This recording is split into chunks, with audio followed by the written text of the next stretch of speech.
Hey, I'm Jen. Welcome to my YouTube channel. If you like this video, please give it a thumbs up and subscribe below. If you have any comments, questions, thoughts, anything you'd like to share, please write them down below in the comments. I love to read them. Today, I'm doing something super fun, cool, and high tech. I am interviewing a friend virtually. He is in Edmonton, Alberta. I'm over here in Vancouver. His name is Joel Crichton. He is an improviser at Rapid Fire Theatre. He also has an extensive background in acting, directing, and creating his own work. And he also happens to be a counselor, which really excites me because I have an undergrad degree in psychology and philosophy, and I'm always looking for ways to connect my knowledge of psychology with the work that we do as actors. So we're going to be talking a lot about that, along with projects that we both recently created and sharing about that, because both of our projects happen to be improvised and they also happen to involve personal psychology in them. We also are musical improvisers. What? Yes, we both happen to improvise musical theater, which is pretty rare to find in the world. So we are pals.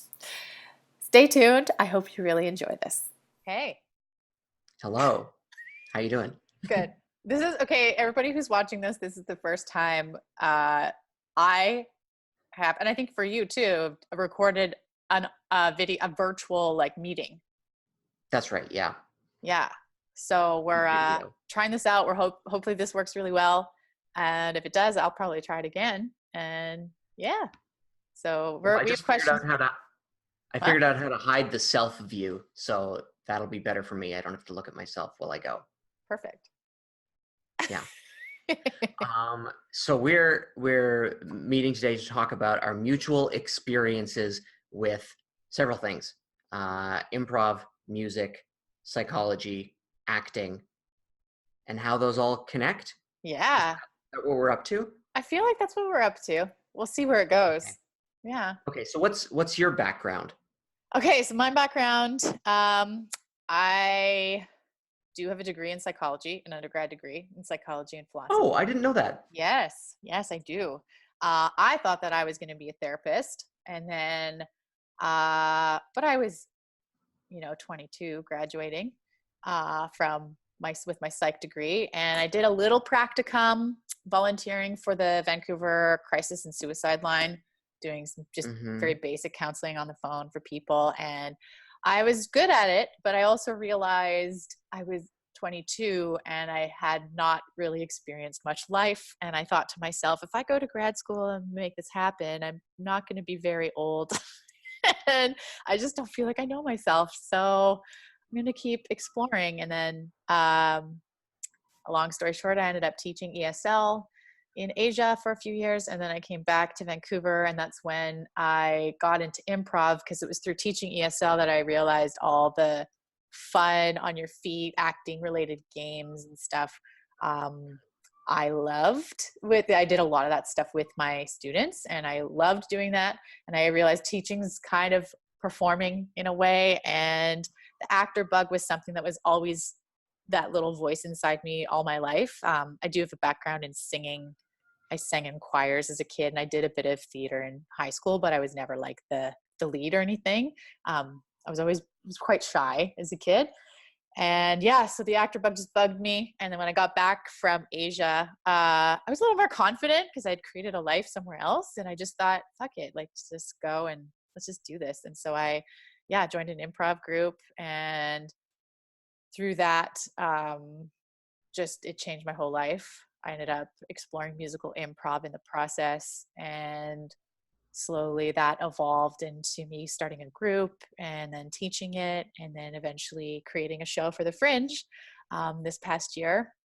Just me and a piano player, an improvised musical theater piece, but that also happens to involve psychology and my understanding of how we're made up in a particular way, based on some work I've done in therapy, actually, like persona work, and also some work I've been doing recently in physical theater with a few different coaches from around the world. Well, no, North America, maybe not world, North America. I obviously want to ask you more about that show, but first I want to just tag back and voice that like my background I almost said my grandpa. Anyway, let's My put him grandpa, aside for a maybe minute. he's there somewhere. Well, he is. He's Um, hearing this conversation. in a way, yes. Um, my background is sort of an inverse of yours. Like from high school, I was definitely 100% going to be a career actor, Mm. um, and and musician. Well, that threaded itself in, whether I liked it or not. Um, and then a bit through teaching and a bit through improv, and also through writing, I started to find. Well, you said that teaching was a bit like, what did you say? Teaching was a Performing. bit like performing? It Mhm. is, yes. Teaching is also a bit like therapy. Um, Yes. and I got very interested in that part. Now I was doing my own analysis, or I was going to analysis at least, doing my own therapy, um, and that was quite a big influence. And I started to realize I was more interested in that than I was in continuing to be a career artist. Huh. But the connections to that kind of work were already there. Like I really liked, as far as teaching goes, I really liked to work with people where they're at and try to help them find their way through a particular. I mean, I teach musical improv too, as that's the main thing I teach, and I really like helping people find their way through that discipline in their own way. And it's very very related to what I do in the consulting room now. That's so Feels very interesting. similar. Mhm. I want to tag on that too, because I think part of where I feel like my work is going is I was teaching musical improv for 2 years, and that was the first time I really moved into teaching adults, like charging to teach adults. I'd been coaching adults and directing for quite a few years before that, but I wasn't trying to make that a business. And what I learned in the 2 years of teaching and coaching adults musical improv is that, well, one, it's not very different from coaching kids. Except it's more complex, because I started questioning, what is it that I'm actually teaching here? Because a lot of people started having transformative experiences in their lives. They're like, I took your class, Jen, and now I'm going to quit my job and become a writer. Or like, I've decided I don't want to be an accountant anymore. I really want to do more of this on my own. And they go into public speaking. Yeah. So some people have like had career shifts. Some people have had just different like personal breakthroughs. And I'm like, how is this happening? Because I'm teaching musical improv, but I get why it's happening. And then also within the room, I think there's something about music and singing, which is extremely vulnerable, because to really connect emotionally, well, to sing a song that really reaches the audience, you've got to connect to your emotions. I joke that singing's like fancy crying or fancy emoting. And Okay. that's Okay, what I love that. I joke about that. You can comment on that later. Uh, so I've done a lot. I do emotional work, and I realize I'm dealing with people's psyches and their habits and the way they've been brought up. And so it made me go like, what am I teaching here? And there are parts of it that I did find challenging, but also for the most part, extremely interesting. That was also part of my work as a musical improv coach. I think it's worth saying, Yeah. just in case someone watching or listening doesn't know what we mean by musical improv, because that's Yes. possible, is where we're talking about like theatrical improvisation, like when you go to a show and people ask for a suggestion, then they just act out a scene extemporaneously on the fly. And what we do is we do it to music. There's a piano player or a guitarist or something who's creating underscoring on the spot, and the actors are singing. It's like going to Wicked, except it hasn't been written yet, and they make it up. Was that a good way of describing it? Totally. Yeah. Um, Doing a I musical, but making it up on the spot. and I think people use art of all kinds, but certainly acting and certainly improv therapeutically anyway. Like it's very often a way, it's not always solely this, but sometimes it is solely this, as a way of just sort of dealing with your own stuff and expressing stuff that needs to get out. That happens. I think adding the musical element into it is really specific in a couple of ways. One, because music has it has a special power, which maybe we can talk Mhm. about a bit as we go on. But also because so many people have bad experiences of singing when they were younger. Like it's Every single person unbelievable has a story of where they singing. were told that they can't sing or something Yes. like that. It's unbelievable. Yes. It blows my mind how many, before my musical improv workshops, I'm like, how many of you think you're a bad singer or were told you're a bad singer? And there's like half the hands go up at least. Yeah. It, Yeah. and they're like, I can't sing, but I'm here. Or like, I'm not a singer. And I'm like, you're a singer. And yes, very often they are, and very often they're just fine singers. Sometimes they're in Totally. fact pretty good. Yes. It's And I shocking. don't and sometimes it's a bit of a false modesty thing where they know they're actually pretty good, but they just don't want to Yeah. own it yet for whatever reason. Yeah. But often they believe it. They believe I can't sing, and therefore like being thrown into a musical improv class can really like pit them against a serious inner demon, and then they suddenly get through it, and of course they have some sort of transformative experience in the moment where they go, oh, I'm singing. Yeah. I think it's also a huge shock when they realize they can sing a song. They can improvise a song. That when I first did musical improv, I thought that songwriting was this complicated thing and improvising a song would be super hard. And then I learned there's that they're in you. Like songs are just in you. Melodies are in you. Since it's really Mm-hmm. cool. Mm-hmm. I've I start most of my classes by like pretty much the first thing I do is make sure to say it. Well, it doesn't matter if we're singing on key, or if it certainly doesn't matter if we're rhyming.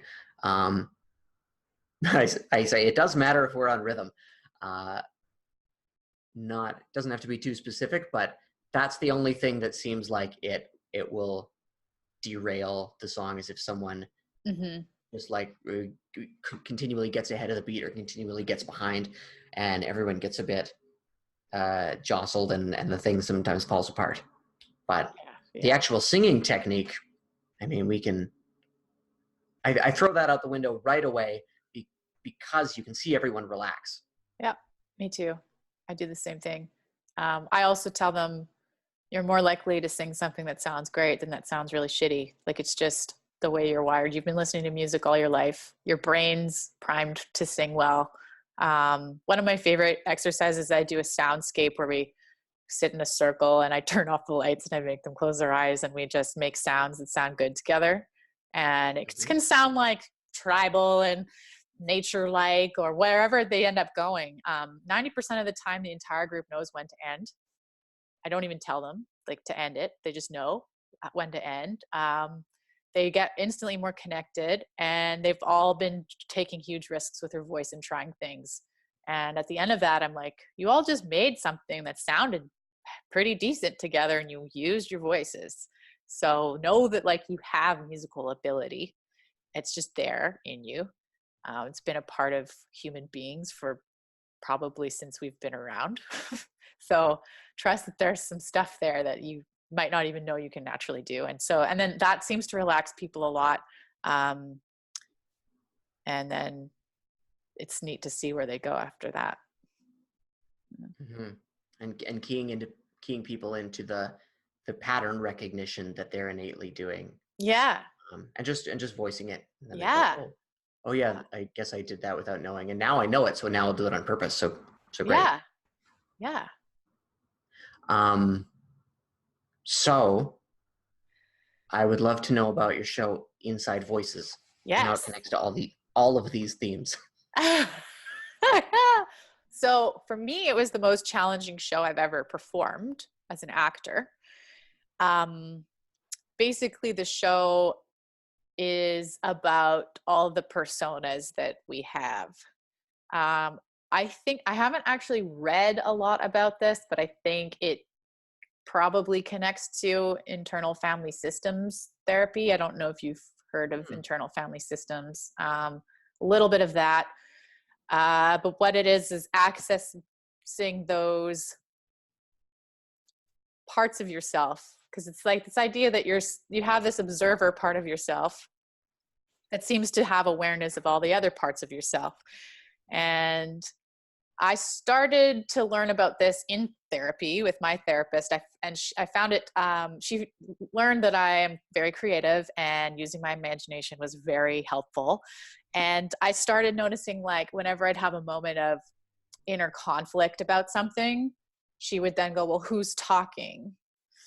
And we would create like characters, and I'd be like, and I would see them in my mind. Like, I'd have my eyes closed and I'd be like, oh, well, there's this version of me that's like, she's a little girl and she's got long black hair and it's in her face and she's curled up and she just feels like she's like totally vivid imagery for me. And then I'd be like, but then there's this like drill sergeant that's like, come on, you got to work hard, like keep going. And the little girl's like, just like, no. And they're just fighting with each other. And the work that I did in therapy was like, okay, well, can you understand what's at the core of those parts of you? And the work was finding, like, they're trying to keep me safe in some way, but it's some way that's not serving me anymore. And then the practice would be, it sounds woo woo, but for me, it worked, inviting them into a personal like healing circle. So I have this like place in my imagination, where I invite them in, and I give them a spot to where they're going to be taken care of. So it's like my bigger self is taking care of those parts of me. So when I started realizing, like, oh, there's all these parts of me, I started noticing in my life when one of them would take over, because some of them are really sneaky and they take over your entire person and you don't even realize you're like acting out. You're like, oh, who is this? This is like me as a teenager. This is how I was when I was 16 and suddenly I'm acting like that. So I became really curious about that. And I was wondering if I could do something along those lines with my show without crossing a line and making it like I'm just doing my own therapy on stage. Yeah, it's Yeah. tricky boundary, hey? Tricky. Yeah. So, and then coincidentally, I was training in physical theater that year, and I met this woman named, her name is Raina von Waldenberg, and she trained at the experimental theater wing at NYU, and she's moved to Vancouver.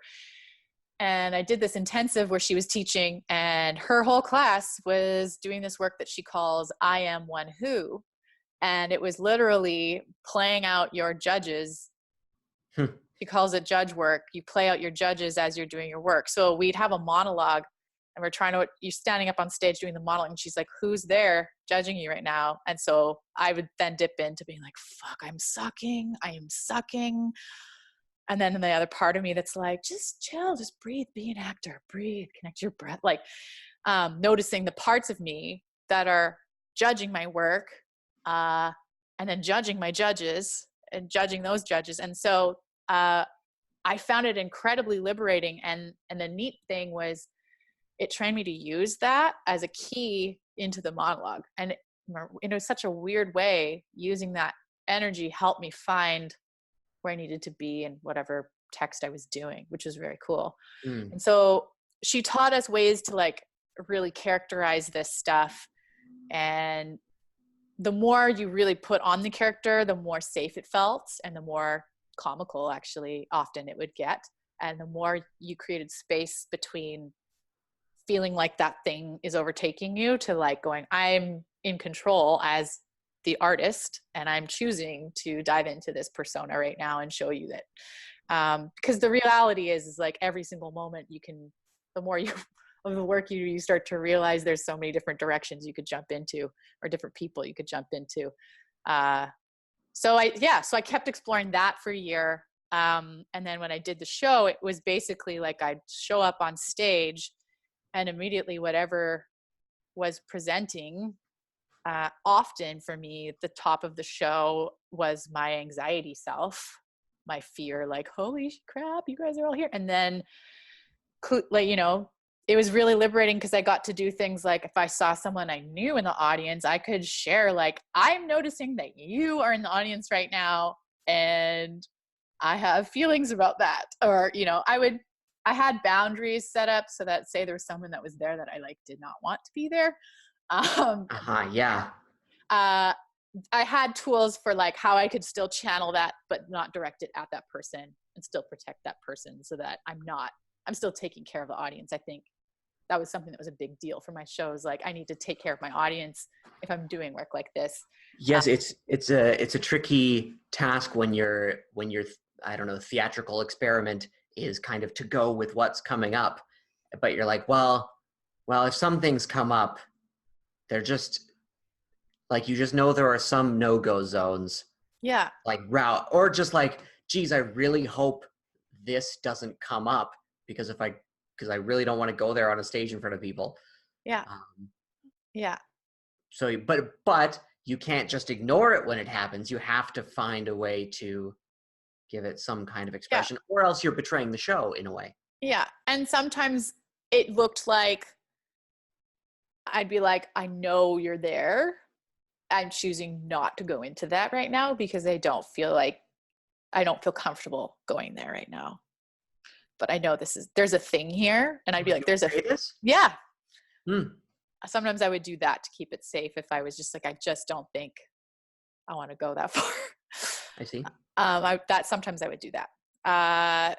And then the other thing that was interesting was, so I would be doing that, but then sometimes I would just want to sing a song about, I'd get inspired by something and just want to sing a song about garbage or bananas or whatever. And it just stream of consciousness, like, that's just what I want to do. So I'm going to do that. And then of course, other judges would come up eventually, or personas. And I would jump into those, but the work was like deciding like, how long do you stay in them, each one? How many of them do you show? And how do you have like, what is the whole goal of this in the end? Is there a goal? And like, what are you trying to achieve with the audience? And what's the experience you're trying to give them? So it was like, yeah, in the end, I think it was actually about connection for me. It was about letting everybody know, like, you're not the only crazy person. Like, we all have this stuff. But also this thing was happening was because I interact with the audience a lot. And there was this level of connection we got by the end that I've never experienced in a show before.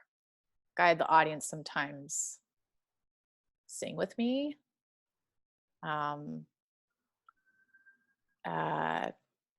Like one time an audience member had to go to the bathroom in the middle of my show. And so he stood up and went, I have to pee. And I was like, okay. And like, everybody's dying because like, whatever's happening is the show. So then he left. And then the only thing I could think about was this man peeing. So I sang, that's what the song was, is we were waiting for him to come back. And like, I was singing about him peeing. And then I realized he wasn't coming back. And then I was like, oh no, the moment's done. I want him to come back at the perfect time. But like, it's the show about the moment. I guess we just got to move on. And then I realized that it's the Fringe Festival. No, well then he wasn't peeing. And I was like, maybe he's taking a shit. And so then I started singing about that.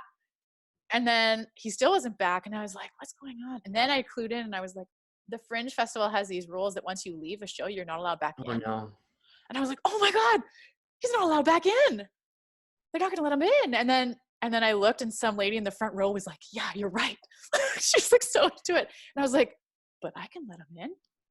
And so I like ran over to the theater door and I opened the door and he was waiting outside and he was just being told by somebody like, you can't go in. And like, he went from, I saw his face go from, and then I let him come in and the whole audience was just roaring. Like they were just so excited. So it was just all these tiny little moments were so powerful. Clown-like. Yeah, I did some clown work to help me with this as well. Yeah. So you said that part of the challenge was not just doing your own therapy on stage, or not just sort of using the audience as an outlet or something like that. Yeah. How did you navigate that? I think big part of it was in the clown stuff, like being aware of the audience at a level of like, are they because you can sense when an audience is interested or not. Yes. Um, Especially if you're doing a solo, man.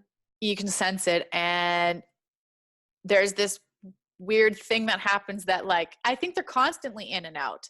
You learn that in clown, right? Like, and when you catch them, they're not interested anymore. And then you show them that, you know, they're not interested anymore. Yeah. Then they're interested again. Yep. So it was learning. I had a coach come in and work with me on that. And that gave me a massive sense of relief, because I was very worried that it would come across super self-indulgent and like, just like I'm doing therapy. And I mean, I had judges about the show in Sure, yeah. the show that I had to like then be aware of as well. And that was really helpful. So I think for me, it was really having that, opening up that awareness of, is the audience into this or not? And how does that influence my personas that are coming up? I think if I was just like, nope, there's a fourth wall, then maybe it wouldn't have been as successful. There's well, that's such an interesting dynamic to notice. This person isn't interested, and as soon as you connect to that, you're back on the same wavelength, kind of. I'm thinking of, there's a master therapist in the States named Irvin Yalom, who well, he's written many books, but I'm just remembering one part of it when he talks about acknowledging boredom in a session. Mm-hmm. And sometimes a patient is speaking and you just find yourself kind of like drifting or not catching things, and like, very important to be aware of that, and sometimes very useful to reflect that back to them, because it probably reflects that they're not very interested in what they're talking about either. Yeah. Like, it's sort of lost the energy, or it's not what they need to be talking about in that moment. Yeah. So reflecting, like, you'd have to be with the right person to say, you're boring me. I wouldn't say that with most people, but you might say, I'm not, just hold on a second. I feel like we've lost our connection for a couple minutes. Like, that might be enough to just get back in and go, oh yes, you're right, we have. And that in itself is therapeutic. Like acknowledging what's happening in the moment for many people is therapy enough. Yes. I think it's so connected to presence, whatever that word means. I'm still feeling like I'm forever figuring out what that word means, but it's that acknowledgement of what's actually happening that seems to be the trick. So that for sure made it feel safer. I think there was also, for me,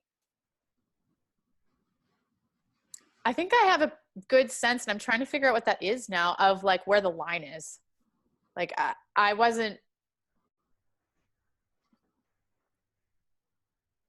because you can get triggered at any moment with something. And in the show, I wasn't like, say something happens and then it triggers me and it makes me remember some personal trauma I had a long time ago. And that, it wasn't about divulging that, like Right. that wasn't what my show was. And there was certain, like, I also had to navigate with Peter, the piano player, because part of the show was also, what's our dynamic? Because sometimes he would do stuff that would make me mad, or like, like I got to explore that. Like, I'd be like, why are you playing that right now? Like, it's not what I wanted, where I wanted to go. And it was fun to be able to like break that improv rule of like being like, I don't like your choice. And what is doesn't like your choice. What does Peter do there? Does he just take the abuse? Well, he's doing the same work but musically. So Okay. he's playing out his personas musically. Oh, lovely. Sometimes if he wanted to answer back, he could. If he was just like, well, fuck you, and kept playing, like, he could do that. But then it's interesting. And now it's like, well, what's going to happen? But we had to talk about our boundaries too, on like where we were comfortable going. And like, we realized like we didn't want things for us, it was like, we didn't it didn't feel right to go super sexual with each other. And he's not a trained actor, so he had different physical boundaries and like violence or anything like that. Like that wasn't, I mean, we talked about all of that before we went into the show. That never really came up anyway, but it was just like, yeah, no, I would rather not be slapped, or I'm not going to do that kind of, What you're saying now reminds me of something in our pre-chat chat. Reminds me of something there, saying that Peter's not a trained actor. He's not used to going into like going into his depths. Maybe not ever, but certainly probably not on a stage. Yeah. And that's I mean, I guess that's the craft of the actor, is to plumb their own experience and find a way to express it and explore it and somehow do it with presence. So like it's the first time every time. But most people don't do that. Most people, I mean, a lot of people don't go to those places intentionally ever. Yeah. And acting, I think is I think it can be quite dangerous. I think it's an amazing craft, and is certainly undervalued and underrespected, partially because of that danger. So there's that quote, theater is a place to do unsafe things. Somebody says that. I forget who says that, but the theater is the place for you to do unsafe things. Like it's dangerous work. It's a safe place to do unsafe things, is what the quote is. But I think you're meaning something a little bit different than that, and that the work in itself can be dangerous work on a person. I know when I was performing like full time, I was never really able to leave it at home. Yeah. Sorry, I did leave it at home. On the stage. Yes, and part of that was my own, like, I really needed to be good at it. I really needed to succeed and be validated and all that. But also, like, the things I would go into would just, like, they would affect me all day. And you like, if in a therapy session you go as deep and as dark as you do in like a basic rehearsal session, that's a session that you really need to like decompress after. Yes. And is probably going to affect you for several days. But in a rehearsal process, you're doing it perhaps every day for several hours. Yeah. Do you think now, has your acting changed at all since becoming a counselor? Yes, certainly. I'm not sure it's because I've learned anything in particular, although certainly being a counselor, I am forced to be present with someone all the time.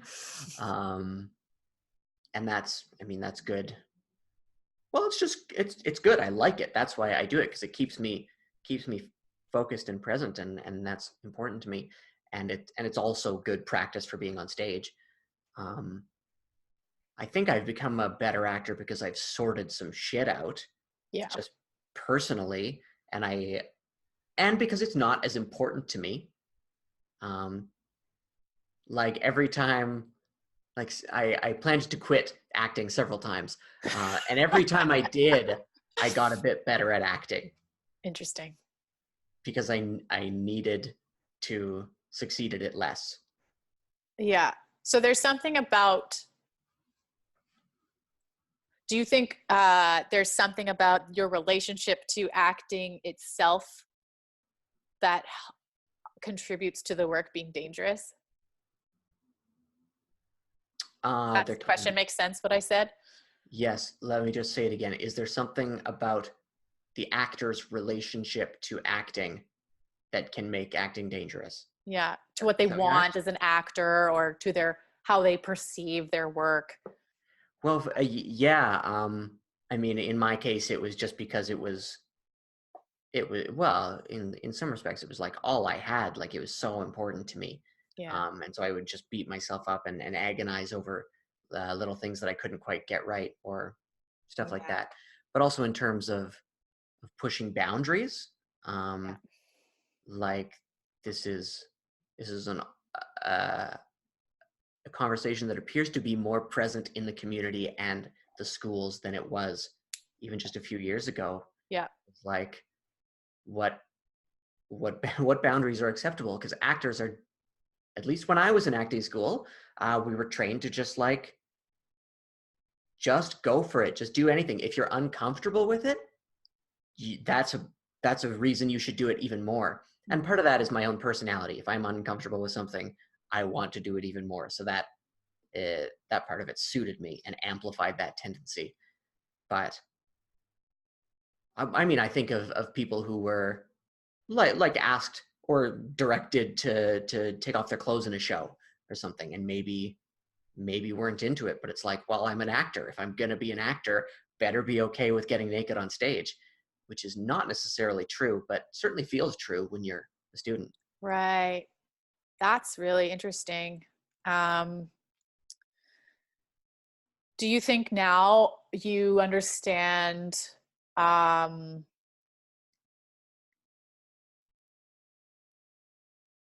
the difference between when you're pushing a personal boundary in your system or as in your psyche as like as a person in your acting work where it like wouldn't be healthy for you to push through that um versus I'm being challenged, this is my edge as an artist and I Mm, just need to push through that edge. Do you I think do, you know the difference? I do now. I do now, but that's because in my own therapy and in my own work, I've I've gone deep enough and I've gone dark enough that, like, I'm if I end up in a place on stage that's anywhere near as as difficult as I've gone doing dream work or something like that, um, like that's a really intense show, man. I've carved out quite a lot. I'm not trying to make it like I certainly haven't plumbed the entire depths of my soul, um, but I've made a lot of space to act in, and that there's a lot more that's just safe for me to do as a performer now, Yeah, I think because I've I sorted it out. yeah, Well, as much as one can, maybe. I think part of the work as an actor is expanding your capacity to show vulnerability or to show like to hold emotions but do it in a safe way. That's part of the work is like I think for me now after I guess I've been at it 10 years, I feel like there's places I'm more willing to go and feel like I can get out of it fine and go home and be fine. Hmm. Whereas 5 years ago it wouldn't have been okay, but now I feel like I know what I need, I can how to do it and how to do that where I feel fine. um, and I think a big reason is because I know where the line is, but also because I've worked through some of my own stuff and I know going into those that amount of emotion or whatever it is I'm going into is something I can do. I don't even know how to use the right words for it. I know what to put around it to keep it safe. And then for me, the line, I feel like, I think for like, I think 90% of the time I know where my line is, but I think it has something to do with feeling like I'm not in control anymore. It's like whatever, like if I am about to push into something where I feel like if I go there, I could lose control or of myself. I would, or if I'll um, like your ringmaster won't, like the clown ringmaster thing, won't be able to pull the reins back, then I don't go there. or if it's often a physical sensation. I feel it just feels like, I think I feel it in my chest, like when I know, like, nope, it's not, like, it's too far, so I don't go there. What's the difference between because you have to relinquish control a certain amount to be Yes. acting, and then again to be improvising, you have to relinquish even a bit more. So what's can you say more about the specific nature of the control that you might lose? That's a really good question, and it's hard to describe, because acting, you're right, there's like, I like to talk about acting a lot as though it's like you're surfing. Like, it's like this wave comes and you have to take it. And if you keep pushing against the wave, it's like you watch schmacting you watched it schmacked. It's schmacting now. It's like not you, or you just see the actor like resisting like the thing that's right there. So well, that was me. so for me, it's the letting go is that sense of surfing and the presence, letting myself acknowledge what's actually there. That surfing feeling. Whereas the loss of control that I'm talking about, that I think is not healthy, is more like,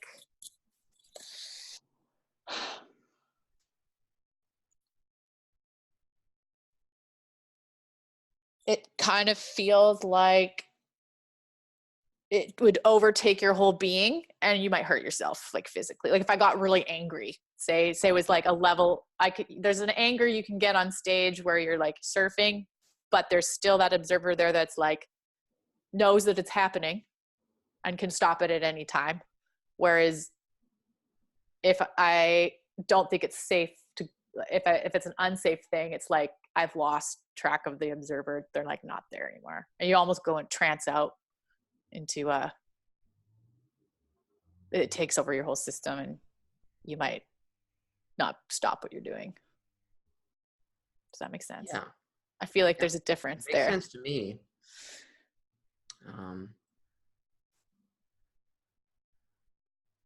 Yes, there's a quote popping into my mind, and I'm not precisely sure how it relates, but I'll say it and then we'll see. It's Grotowski, who was well, where did he live? He's got an Poland. Eastern European last name. He's okay. Polish. That's the work that I've been doing in the last year, is Grotowski. Yes, it sounded like it, which is also very related to the kind of psychology that I do, which is Jungian. Oh, cool. Archetypal. Cool.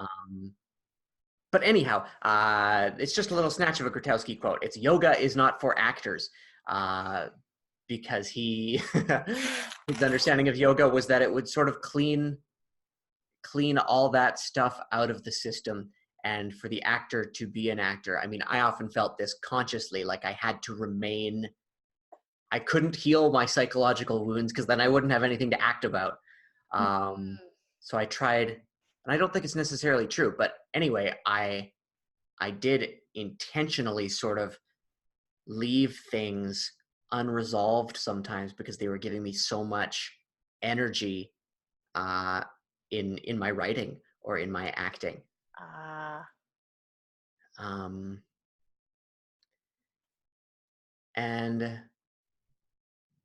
And I loved that, and I didn't want to let it go. Adrenaline rush.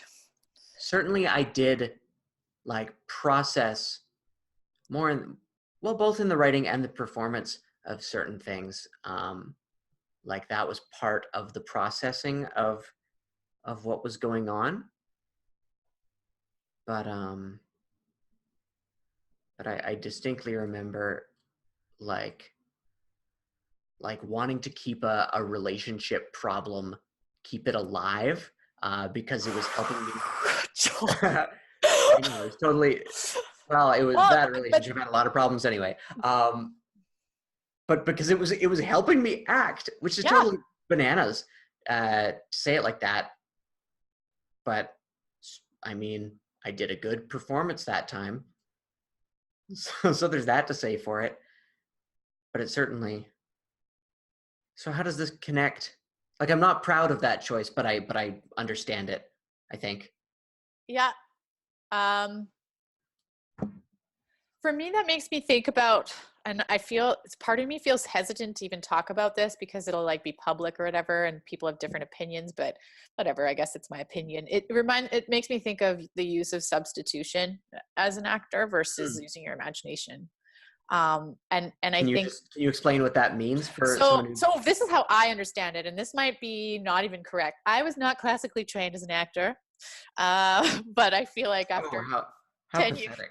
how pathetic I am. I used to have a lot of imposter syndrome Oh, I uh, see. with that and feeling fraudy. And even when but now I feel fairly confident. Still, there's insecurities always. But substitution, from my understanding of it, is uh, using your personal experiences, traumas, your personal life and memories and emotional memories in your work. So I've seen varieties of it where people literally really like make the other person somebody in their life, and they're like in the whole play, they're like, that's what they're using because they know like, oh well, this dynamic is just like in this play is just like my dynamic with my sister. So then they're like playing out as though they're their sister and using their imagination to do that. I've also seen it done in where it's like that's just part of the training, where you do that to kind of connect to the emotional state, and then after that you sort of let it go and then dive into the work and allow as a combo, like using that plus your imagination. If I can make a small connection here, Yeah. in therapy, a lot of the time, I will notice, I will become aware of the the part in me that the patient is expressing. Yes. Like they'll be speaking about something, and I'll suddenly feel like, oh, I know exactly what this is. And of course I don't, but there is a connection somewhere, and it's important both to lean into that and be really aware of it, and also not to take it too literally, Mm-hmm. because then you start doing therapy on yourself, Mm. and you've lost sort of an objective view of the other person. Oh, interesting. um, and I think that there's perhaps sort of a technical lesson about substitution in there as well. Like you're saying, like it's a way in, and very good to be aware of that part of the character or that part of the dynamic that you do know, Yeah. and then sort of set it aside and say, yes, that will be active while I'm doing this work, but I'm not gonna lean on that too hard. Yeah.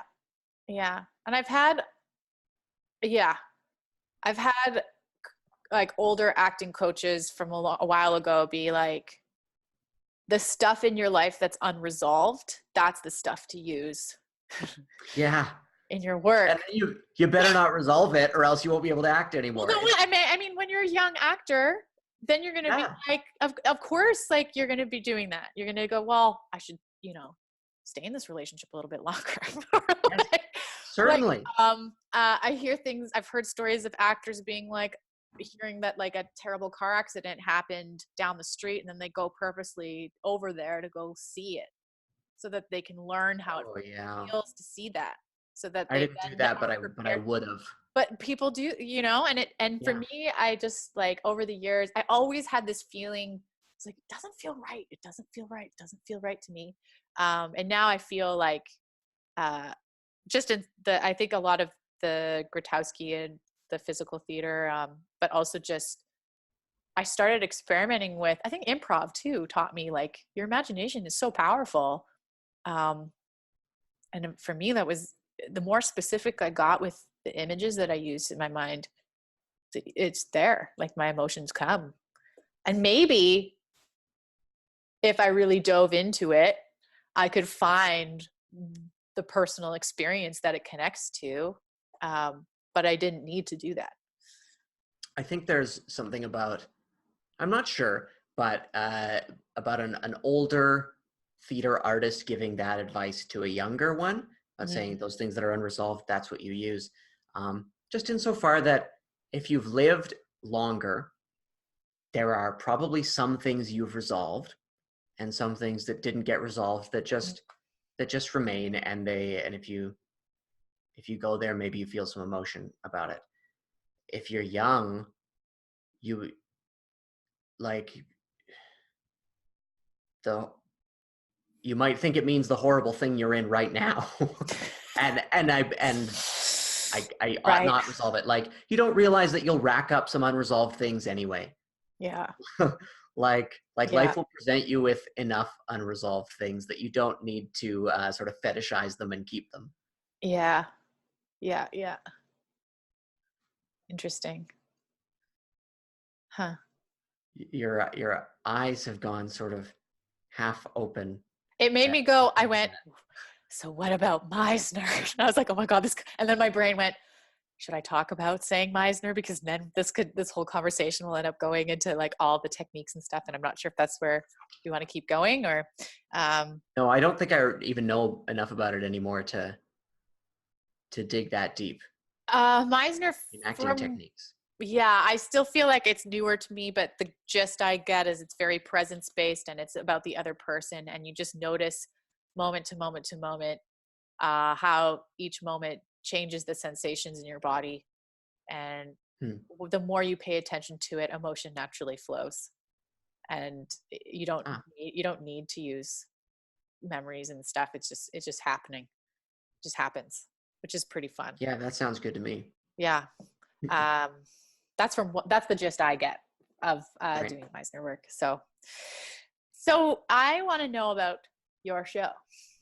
I want to lead into that by saying something about improv as sort of a self-diagnostic tool.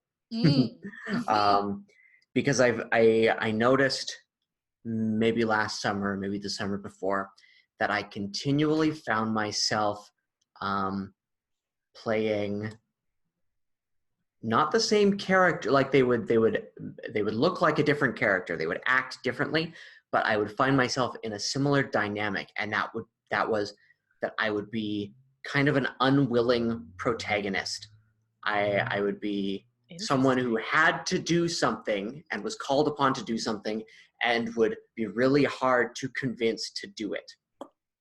Wow. And I found it, when it was happening, I always experienced it as kind of like just trying to play the realism of the scene. Like, oh, it's not going to be that easy to convince me. Like, he's just not ready yet. But then in starting to notice the pattern, it's like, oh, maybe there's like, that obviously has something to say about me, that I keep going there. And of course it did. Like, it reflected something about how specific do I want to get? Well, I don't know, just the way I was engaging with my life, as I was sort of going forward a bit reluctantly, and in some ways have always done that, or at least alternated between going like full bore and extreme, and then being very careful and tentative. And where those two dynamics come up is also quite specific and has a lot to say. And so this show that I just did, my solo improv show that has to do with psychology that I just did, was called Private Practice.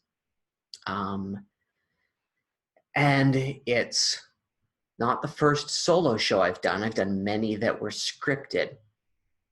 And with each of them, I sort of tried to take apart or take a layer away from my relationship with the audience. So the first one I did, I played, I think there were 8 different characters, and none of them were anything like me. And I remember a friend afterwards, well, a theater artist friend, sort of wondering, like, where are you in the show? And the answer is like, well, nowhere. Nowhere. I mean, of course, everywhere. I wrote it. It came from within me, or at least it came from somewhere, and I was the one who scribed it down and transmitted it to the world, if you want to think of it that way, which may or may not be appropriate in that case. Anyhow, the next one I did was like touch on some themes and some things that were actually important to me. Though I wasn't, if it can be believed, I wasn't really aware of it. Although anyone else would have thought, oh, this is a thinly veiled autobiography show. But I thought I was just writing sort of a fiction that just happened to resonate with me. Like I was seriously lacking in self-awareness for quite a while. And then the next one, I played myself, and I spoke truly, and then I played my son, who doesn't exist, and my granddaughter, who sort of went into the future and then went back. Oh, wow. And then this one, I'm playing myself, and it's improv, and there was like, it felt like there was no safety net, except that I sort of had an idea of the structure the show would take. And so the structure the show takes is that I'm introduced, and I just come out and I start speaking, and some feedback from some audience members is that it's not clear that the show has begun, which is just perfect. Great. And I sort of begin sort of a extemporaneous psychology lecture, and just talk about some ideas and some dynamics, and I pull. There's no obvious suggestion getting. I just get it from what seems to be happening in the room, like you do. It sounds like, or perhaps I get it from the troupe who performed just before me. Like there's something that they brought up that I say, totally. Oh, I want to go into that. Cool.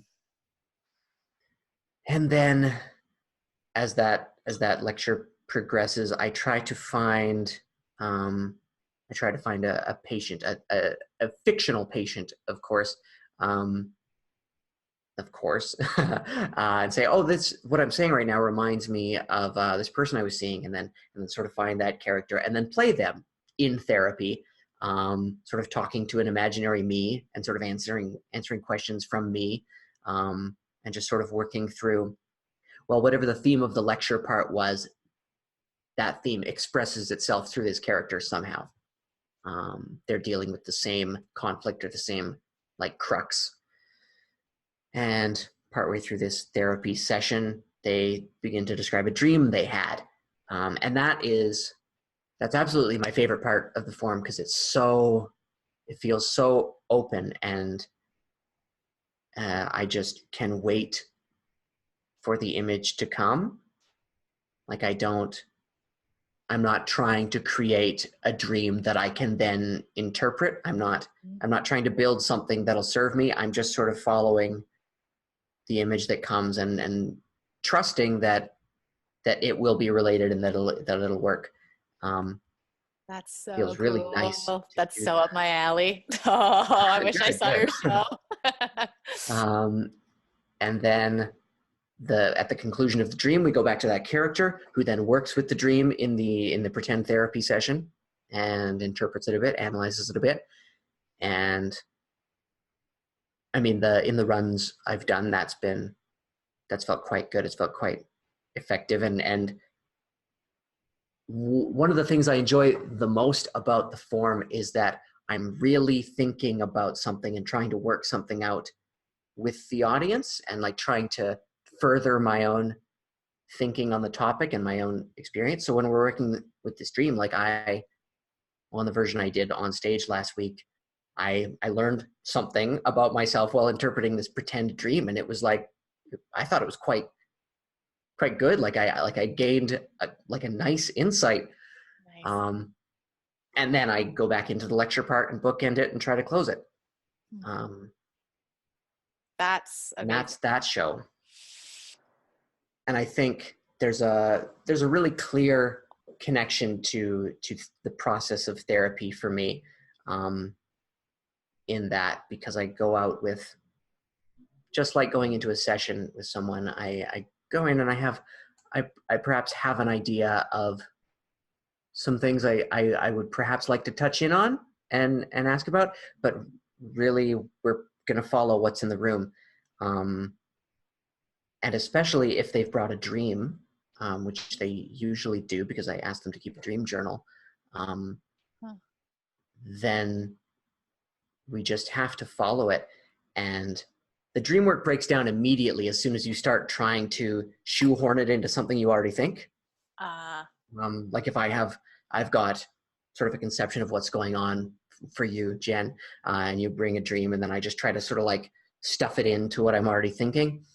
Like it just loses energy and it dies, and the person goes, no, I don't really know about this dream work kind of stuff. It doesn't seem that useful. But if you listen to the image and stick with it and relate to it on its own terms, well, you find it connects, and maybe not in the way you're ready for, and maybe not right away even. But it brings you a lot deeper than what you might have consciously planned would.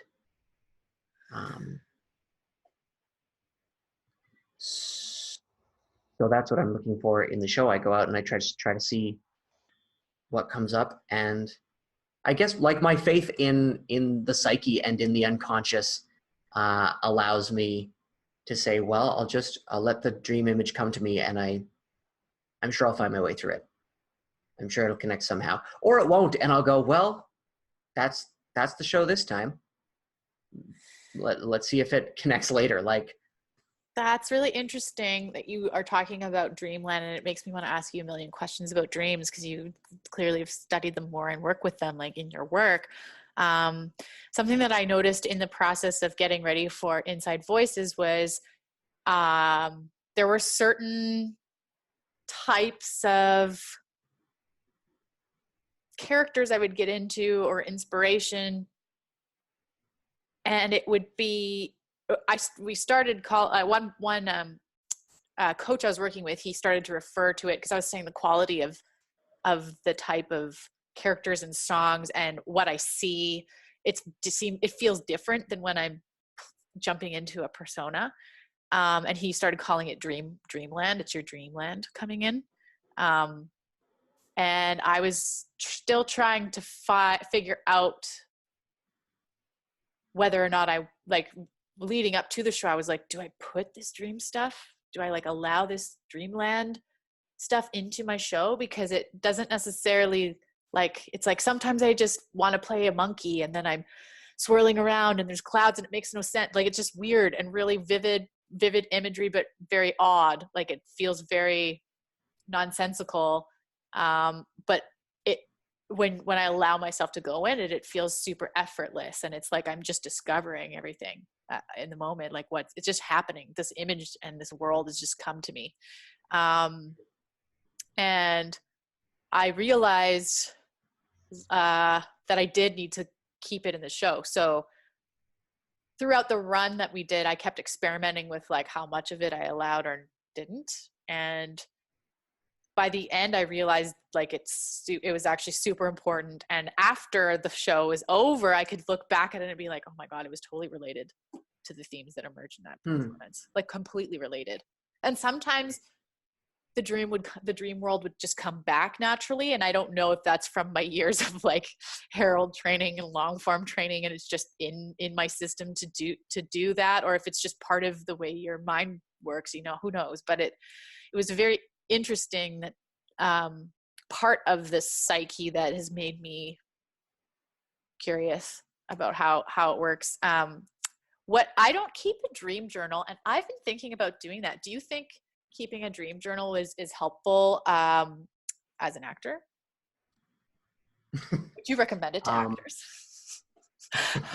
You probably recommend it to everybody, but like, do you think it would be helpful for actors?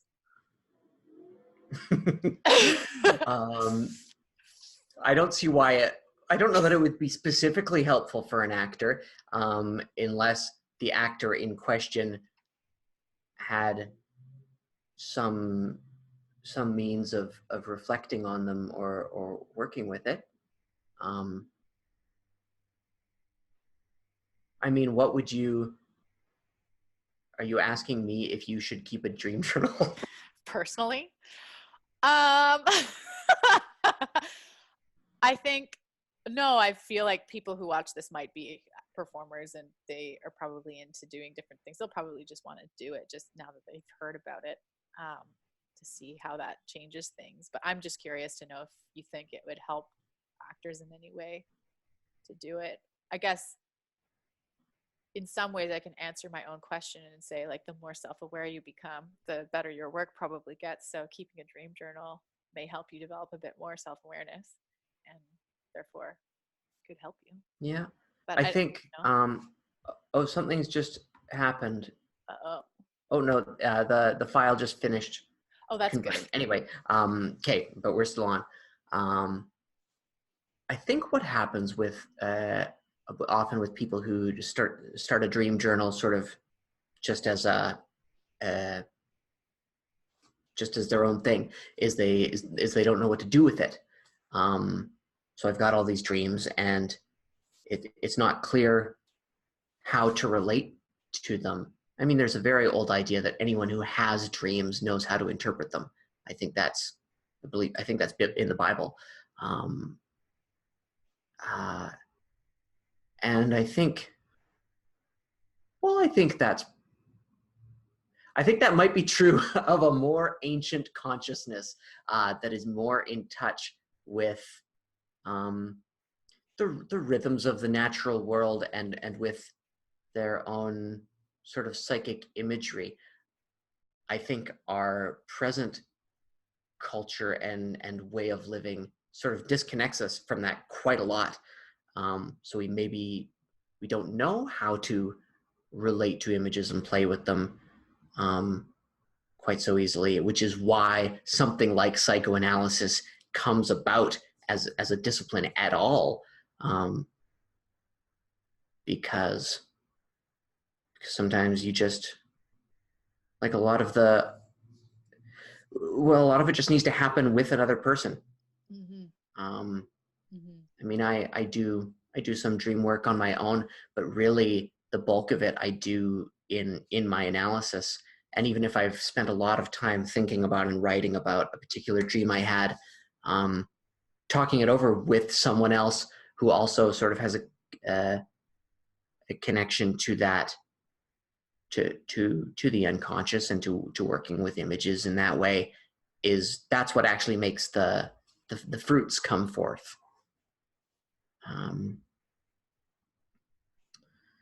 The fruits. And the fruits, yeah, the fruits of the work. I don't know what. I know don't what you mean. I know what you mean. You're It getting just took me a second. I was like, the fruits. And I mean, you might, like, you can go to a dream dictionary or something like that, and I think that's absolutely not absolutely, but I think it's very useless. I think to try and just set, like, this symbol means this. I think that's just a total dead end. Like, it just kills the dream instantly. Like what, the teeth falling out thing, and the Yeah, what does that mean? being pregnant, and what is the teeth falling out thing supposed to mean? I don't even remember, but there's certain things like. I remember hearing years ago that it meant change, which is like, okay, great. Like, okay, what do I do with that? Oh, I had a dream about an iguana. That means greed. Okay. Like I'm greedy, somebody else is greedy. Greed is around me. and looking into the historical meaning of a given symbol can give you a lot, can certainly take you a great distance, but you also have to look at its personal meaning for you, and you have to especially look at the context it appears in. Like, what's the iguana doing? What's the feeling tone of the image in which this iguana appears? What precedes the iguana? What there are a lot of questions to ask about the iguana, besides, is it an iguana? Mm-hmm. Have I answered your question about whether it's good for actors? Like, it could be. Anything could be good for actors. Washing the dishes could be good for actors. That's true. And it probably would be. It'd probably be better for actors to start washing some dishes and doing some I think it's a great chores idea. and realize that their lives are pretty good.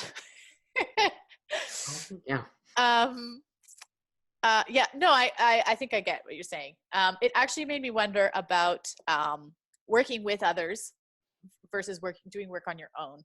And I think that's something that I've been thinking a lot about. And I know we didn't even talk about this in our pre-chat, but it just made me think about it. How there's work I do by myself to help me personally and also as an actor.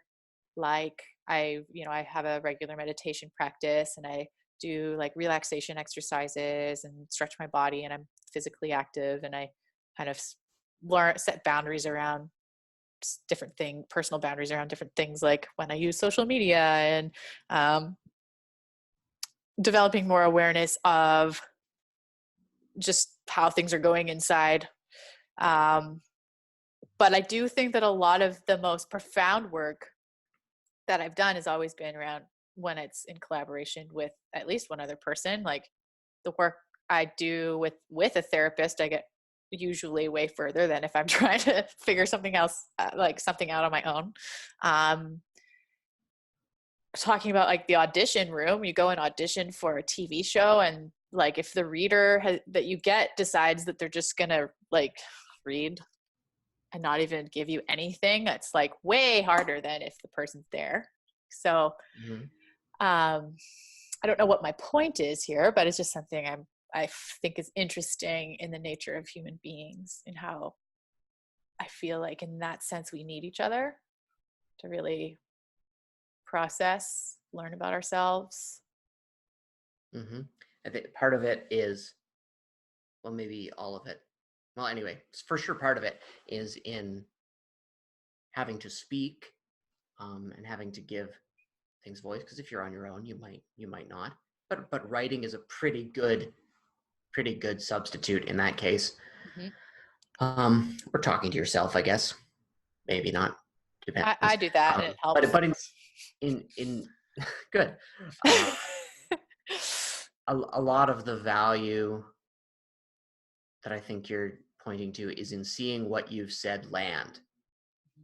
And I don't know. I mean, there's probably something neurological to talk about there. Maybe mirror neurons, or really just a buzzword I threw out. I don't know enough to say anything concrete about that, but I see it as like you were talking about people as containers. I don't know if that was in the pre-chat or the real chat. Pre-chat, I think we talked about containers. Yeah. So anyway, you speak and you see it land, and the person receives what you've said, and that's reflected back to you, and you see the effect of what you've done. Yeah. What you've said, and that's important to. It's important to knowing that you've done it. Kind of. Yeah. Well, I feel like when you think about theater in particular, like a big reason why we're doing it is to do that to the audience, to perform a thing and have it land on them. And they go for an experience, and you're giving them an experience. A little bit different than what we were just talking about, but I feel like that quality that you're talking about of the connection of saying something and having it land, or doing something and seeing it be a person receive it and be affected. There's a connection that's happening. And I think as an actor, when you're on stage, there is an awareness of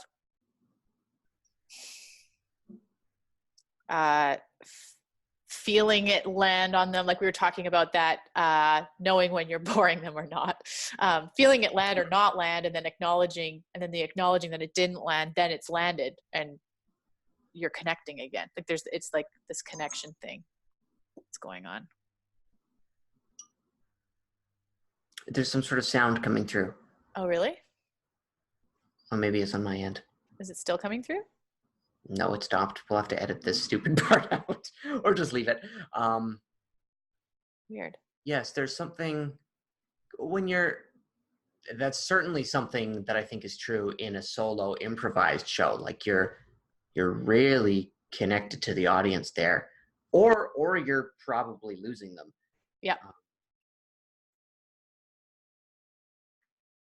But it's certainly different when you're in a scripted play with someone else. Because your focus isn't, I mean, you're aware of the audience to some degree, but your focus is really on the the person in the scene with you. Yeah. Um, It's like an awareness of, and it's like, you're not saying your own words. I mean, that's the big difference, I think, between these solo shows where we're playing ourselves and speaking to people that are really there, yeah, and being in a play and speaking the words of a character to someone who's pretending to listen. right. So then that's where I guess we get back to that conversation of like, what's acting when it's good versus when it's watching people schmacked on stage. And I it's like when what's coming behind the words feel like lands and feels real. Is that the word to use? I don't even know. Like, what's the difference between schmacting and acting? Well, for me, as a former schmackter, I knew that I was schmacting when I didn't know this at the time, but I know it in retrospect, when I had a particular image of how a part had to go. Like, oh, this monologue, I've obviously gotta cry at this part of the monologue or something.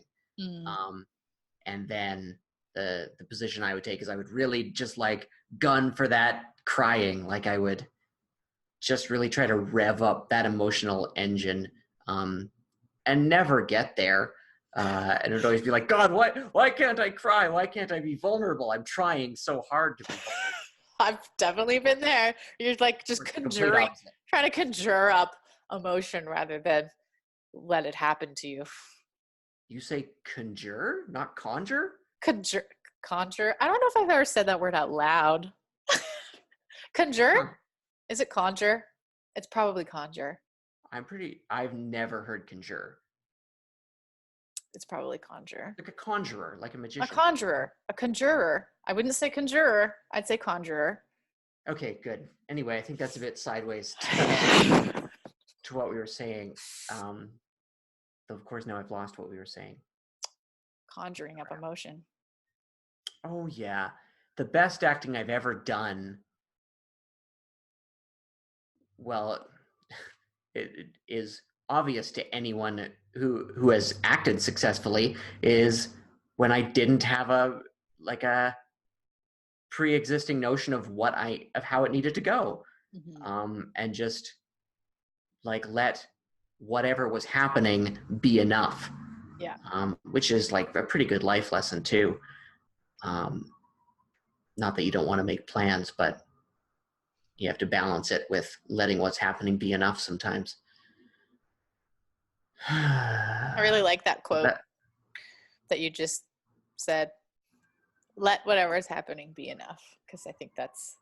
Oh yeah, I invented that. You totally. It's a perfect description of what I mean when I say like surfing. Just it's happening. The waves are happening, and you just lean into them. So I would be going, when I was schmacting, I would be going, where's the wave? I'm going to get the wave. Give me that wave. Come on, wave. And I would be like pushing water around, trying to make a wave. And probably 10 feet away, there is a big wave. Or in fact, I'm just standing right through a big wave that's sort of going around me.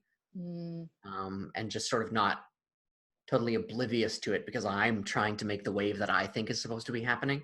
Yeah, I've definitely had that. I think for me, sometimes lately, it's like there's certain auditions that I'm going to that that have been a bit more. Just when they're technical, when there's like technical things I need to do at like on camera, and I'm like, oh, I got to make sure that I do those technical things, and then it's more of a I don't know if listening to the wave is right at this point. I don't know if listening to the wave will be right, so I'm just gonna like do this technical thing. Right. and then or I'll be like, or I'll try to do both. And then it doesn't happen because I'm just thinking about it. And then the wave just doesn't come. I just like halt the wave. Yeah. And then I leave amazing. Going, God damn it. I didn't let the wave come in. I should have just let it come. It's amazing that anyone can act well on film, given all the very specific and often like totally strange things you've got to do to make it look right. Yeah. Yeah. So good work. Good work doing some, well, I've never seen you on film. I don't know if you've done a good job. I don't, but if you have, I honestly think some of them I probably schmacked a bit, but it's just what needs to be done. Like the last one, it was a commercial, and I have to fall asleep in a silly way. That's all it was. Uh-huh. And it was physical comedy, and I'm putting on lipstick, and I like fall asleep, and the lipstick goes. But they really wanted to see the lipstick on my face, and there's this thing with like how I had to do it with my hand because my hand would get in my way. So finally figured it out that I had to do this. But then I literally had like the makeup, the hair people come up to me and they're like, Jen, between takes, don't like shake your head because this curl on this side will like get all frizzed and it'll look weird. And then I had the props guy go, hold the lipstick this way because the label is on this one side. We can't have that seeing the camera. And then another guy's, and then the director's like, lean forward and then do it like that. So I'm thinking about like that, boom, boom. Okay. And then for me, yeah. And then still find presence in that. Yeah. And like, they don't care that you're going, oh, but it doesn't feel real. I don't feel like I'm really falling asleep. Yeah. So Like, that's hardly the point. Yeah. I definitely feel like it's challenging, and I don't know if I'm 100% surfing. I think I'm finding an in-between with those. In that, I think I'm thankful that I've been an improviser, because that is when I'm like, I yes-anded. I'm like, this is what it's supposed to be. It's supposed to be. Just yes it. And that I find often, it's like goes back to that, let whatever is happening be enough. It's enough to get me where I need to go. Like trusting, like it's going to be, this is what it's supposed to be. That strange trick of like, now I live in a world where it's normal to sit like this. And that's just how people sit. Yeah. Imagination. Again, like your imagination can really help you out in those moments. Mm-hmm. Oh, I just to touch back to something you said right at the beginning of this is I don't think what you're talking about is woo woo at all. I think it's precisely what a lot of different psychotherapies, not all of them, but a lot of them approach that in different degrees of sort of explicitness. It's been said, I think, about archetypal psychology that it's sort of a process of intentionally engendering multiple personality syndrome. Yeah. And finding those that are already those personalities that are active within all of us, whether we like it or not, and then making that conscious and trying to sometimes just broker agreements between them to say, listen, angry child personality, we need to get through the day, so you just need to chill out, and how can I help you feel taken care of so that you'll let me get through the day at work, or something like that. Yeah. I've done that with them. I've done given them a new job to do. Oh, that they would prefer. That's been helpful too. I recently caught one that he's a man, and he lives in a theater, and he projects what the future is going to be. okay. And what I was noticing was like there was fear coming up. It was when I booked a really big, like my biggest role so far, and I noticed that I kept like thinking about, oh, well, what if this goes wrong, or this goes wrong, or like, what if I show up at the table read and they hate me, they're gonna fire me, like that kind of thinking. And then I started like leaning into my personas, and I immediately saw this little man who lives in a theater, and he was projecting all that on a projector screen, like the future. And so I ended up giving him a new job. I had a chat with him and I gave him a new job where he has a new office, and it overlooks the city, and it's nice and funny. And he has a list, and he lets me know, he alerts me when I'm thinking a little too much and maybe need to get back into my body. Very good at sensing. So that's what he does. Lovely. And now, lest any viewers or listeners think that Jen and I are totally batshit insane, like the way we're talking is is a metaphor, and it's an imaginative way of working with these things. But it's also like it's kind of as real as anything else. Like these unconscious ideas they develop as personalities. They're as full and as deep as personalities, and dialoguing with them in lots of different ways is meaningful and effective. I'm so surprised at how effective it is. Whether or not there are actual little like spirits bouncing around inside you, it's not really relevant to the work. Anyway, it's ultimately an imaginative exercise, but it's pretty good. Yeah. Another way of looking at it is like, oh, it's anxiety. You've got anxiety. And then it's like, okay, well then what do I do? Well, and for some people that is a much more effective route. Yeah, some people they need to do that, and I've found people be like, oh, I have anxiety, and then I don't want to like discount going on medication for that. But I think a lot of people will be like, oh, I've got too much of it, I'm just gonna take anxiety pills.